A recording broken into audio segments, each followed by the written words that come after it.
Hello, everyone, and welcome to the Wild Side. Today's episode is all about the conservation topics that were going on in April. We got wildlife crossings, fix our forests bipartisan bills, public land sales, national park employees reinstated, and so much more. I'm looking forward to getting into it right now. This episode of the Wild Side is brought to you by GardePro. Whether you're on public land, private land, out west, or here in the east, GardePro is the trail camera for you. With cellular and solar options, there's no more disturbing animals whenever you're going out and checking trail cameras. And with a generous free plan, you can download HD photos, HD videos, all of that stuff instantly to your phone. Turkey season is here, so make sure that you're prepared and pick up a GardePro trail camera today. The link is in the video description. Thank you guys so much for tuning in today. Our first topic that I want to talk about today is wildlife crossings. This has been a huge topic over the past couple years, and a bunch of different states are really putting their foot in the ring and starting to make this more of a priority. There's 7 states on the list right now and counting that are ramping up their wildlife crossing.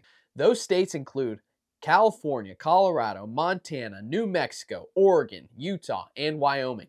This comes at the tune of around $50 million for most of these states. And this is super exciting for me because I feel like these wildlife crossings, whenever they are implemented, it's going to create tremendously larger habitats for these animals to occupy.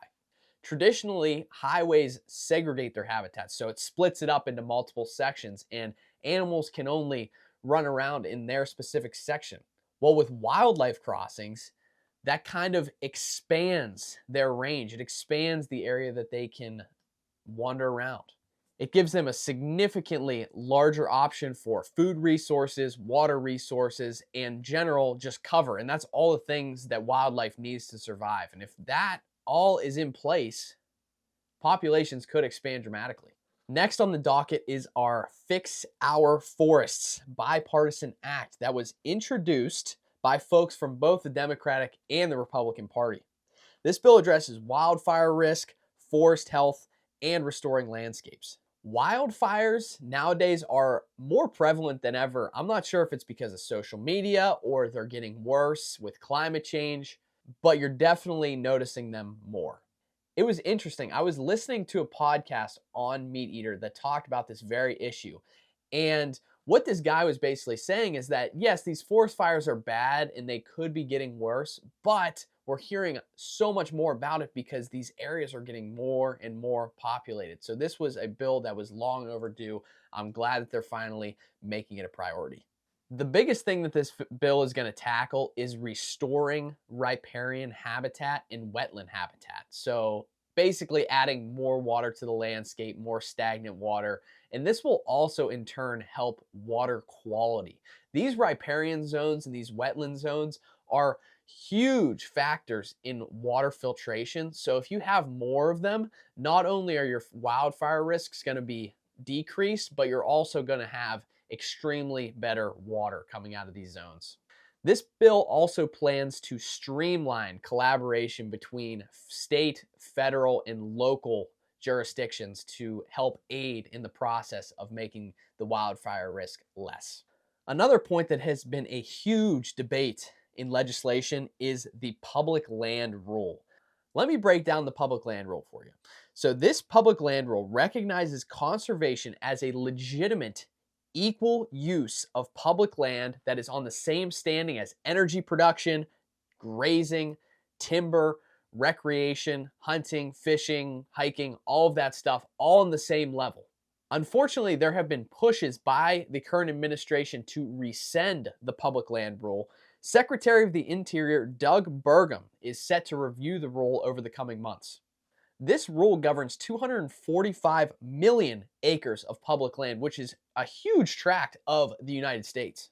Now, 90% of the public supports the public land rule and doesn't want to see it changed. So I'm very curious to see how things work out here.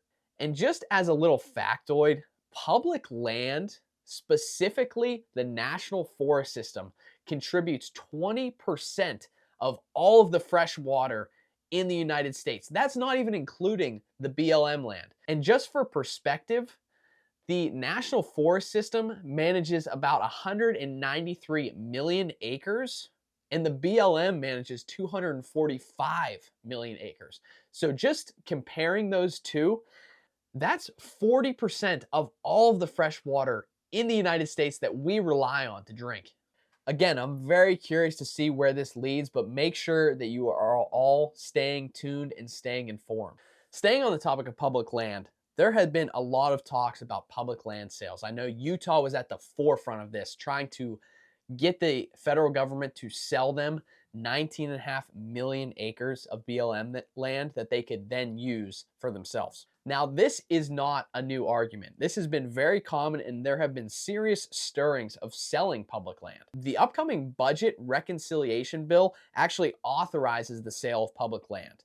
By a narrow margin of 216 to 214 along party lines on April 10th, that bill was actually passed. That basically means that Congress can now work on budget reconciliation, and that might include the selling of public land. And we've been talking about BLM and how they play a role in this whole argument.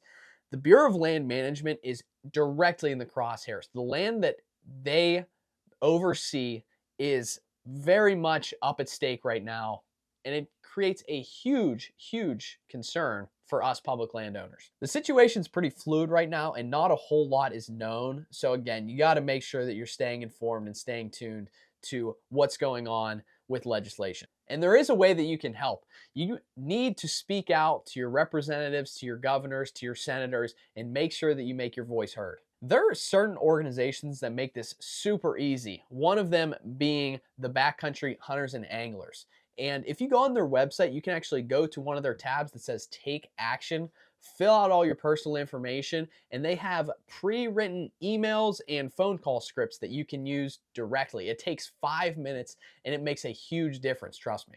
So please, if you're not a member yet of any of these organizations, some of them are even free to join. Make sure that you join, especially if you're using public land. And even if you aren't, it still is important because, again, I covered this already. Your fresh water comes from these places. If we don't have these places, fresh water can be in danger, and we just don't have areas that we can explore. And that is tremendously important, especially for the American identity. Now, our last topic of the day is the National Park employee layoff situation that happened a couple weeks back.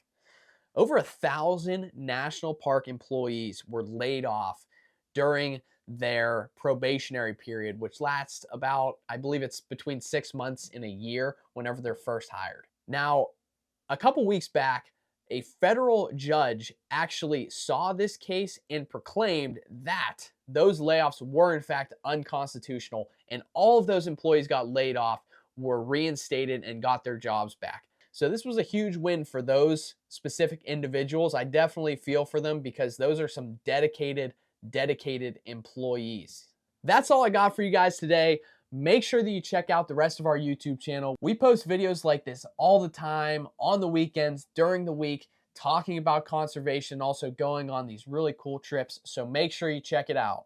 And if you want to get involved, I'm going to have links to all of the stuff that I talked about today in the video description. If you care at all about public land, make sure you check it out. It means the world to us and to you. We want to make sure that we have these for generations to come. So make sure you check it out and make sure everyone to keep it wild.